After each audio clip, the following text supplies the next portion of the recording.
নদী ভাঙ্গার কারণে বাড়াইছে, তাই তো? হ্যাঁ, আচ্ছা, নদী ভাঙ্গার কারণে বাড়াইছে এবং অনেক মানুষ আসছে আর কি দেখার জন্য।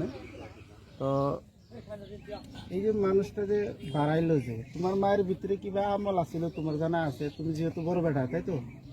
হ্যাঁ, আচ্ছা, কত দিয়ে কি বিষয় তোমার জানা আছে?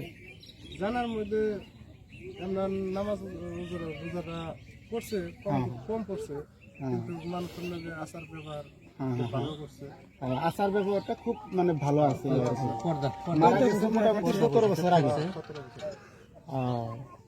আচ্ছা ভাই, আপনার কি হয় এই মায়েরটা? আমার বোন, ছোট বোন। আচ্ছা আচ্ছা আচ্ছা, এটা আমি জানা মতে মানুষের সাথে খুব সুন্দর ভাবে চলাফেরা করছে, কিন্তু হাই কাজিয়া করে নাই, তো পর্দা পরিষ্কার থাকছে। জায়গা পরিবর্তন করে, কি পরিবর্তন করে? জায়গা পরিবর্তন করে। মানুষ আসলে মরে না, যেটা নাকি প্রমাণ আজকে আপনাদের সামনেই এই মায়েরটা দিয়া আপনারা নিজ চোখে দেখলেন। তো আমাদের সবেরই এরকম ভাবে হুঁশিয়ার হওয়া দরকার। আমরা যাতে ইসলাম মোতাবেক চলি, শান্তিভাবে চলি, লড়াই প্রচার না করি, আল্লাহ আল্লাহ রাসূলকে মাইনা চলি, হাদিস কোরআন মোতাবেক আমরা আমল করি, তাহলে আমরাও যাই ইনশাআল্লাহ এইভাবে আমাদের কি করে কাপড়ে কোনো ময়লা করবো না, বা আখেরাতে যেটা শান্তি, ওই শান্তিটা আল্লাহ ভাবে দিব।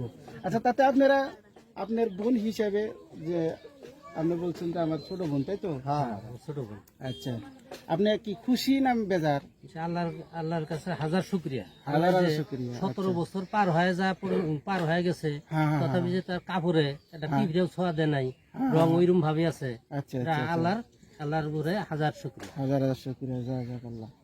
তো ইনশাআল্লাহ আপনারা সবাই, আমরা সবাই যেন একটা চেষ্টা করি দিন নিয়ে আর ইমান নিয়ে যাতে চলতে পারি। খুদা হাফিজ, আসসালামু আলাইকুম। স্থান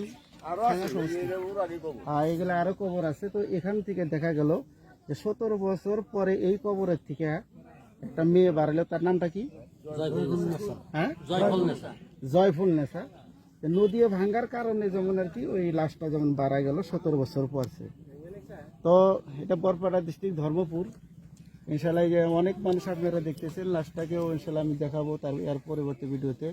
এই যে মানুষ দেখছেন, অসংখ্য মানুষ আসছে দেখার কারণে। কারণ 17 বছর পরে একটা মানুষ বাইর হওয়া, অনেক মানুষের ভিতরে একটা কৌতূহল জাগরিত হয়।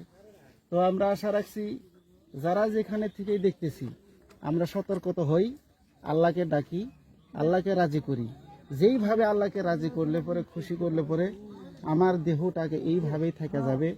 কাপড়টা পিঁপড়াও খাবে না, মাটিও ছোঁয়াবে না, যেটা নাকি অনেক মানুষের গজলের মধ্যে পাওয়া যায়। আজকে যেটা নাকি সেটা তার বাস্তব প্রমাণ হয়ে গেল। এই কবরটাকে যে আপনারা দেখতেছেন, এই যেটা হলো ব্রহ্মপুত্র নদী ভাঙ্গার কারণে কবরের থেকে মানুষটা বাড়াইছে। তো আশা রাখছি সবাই আমরা এটা বেশি বেশি করে শেয়ার করব, যাতে করে মানুষের মাধ্যমে, আমার ইসলাম ধর্মের মাধ্যমে মানুষ একটু এটার থেকে একটা সবক নেয়, আমাদের মা বোনেরা যাতে সবক নেয় যে হ্যাঁ সত্যকারী আমাদের এইভাবে চলা লাগবে, যাতে করে আমি যাহের আরো ভালোভাবে চলতে পারি। খুদা হাফিজ, আসসালামু আলাইকুম। এই দেখেন নদী ভাঙতেছে, এই যে নগদ ভাঙ্গা, এই যে ফেনা ফেনা দেখতেছেন, যেটা একদম ফেনা উঠছে, এই যে ফেনা উঠতেছে, এটা ব্রহ্মপুত্র নদী, বিশাল নদী, একদম বিশাল, সারা নদী দেখা যেতেছে। তো ইনশাল্লাহ কুল্লু নাফসিন যায়গাতুল মাউতের মাধ্যমে আমরা সবাই ইনশাল্লাহ খেয়াল রাখবো।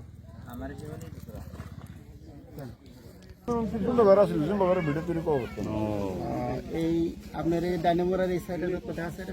সব কবরস্থান, কিন্তু কবর তো কোনো নিশানি দেখি না।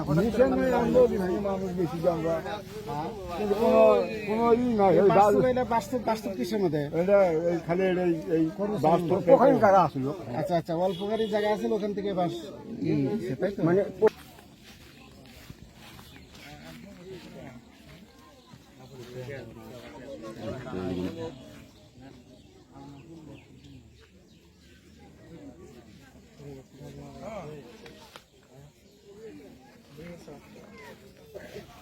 একজনের উসিলা করে সমস্ত কবর আজাব আল্লাহ মাফ করে দেয়। বুঝলেন কি কথাটা?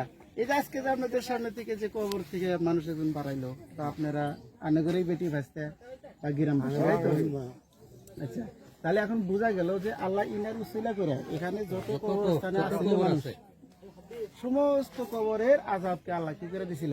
মাফ করে দিয়েছিল। ওই জন্য কবরস্থানে দাফনের কথা আল্লাহ রাসূল সাল্লাল্লাহু আলাইহি সাল্লাম নিজে বলে গেছেন যে তোমরা বাড়িতে রাখো না, এটাও মানুষ মারা গেলে এবারে কোথায় রাখো না? বাড়িতে রাখো না। কোনে রাখবা?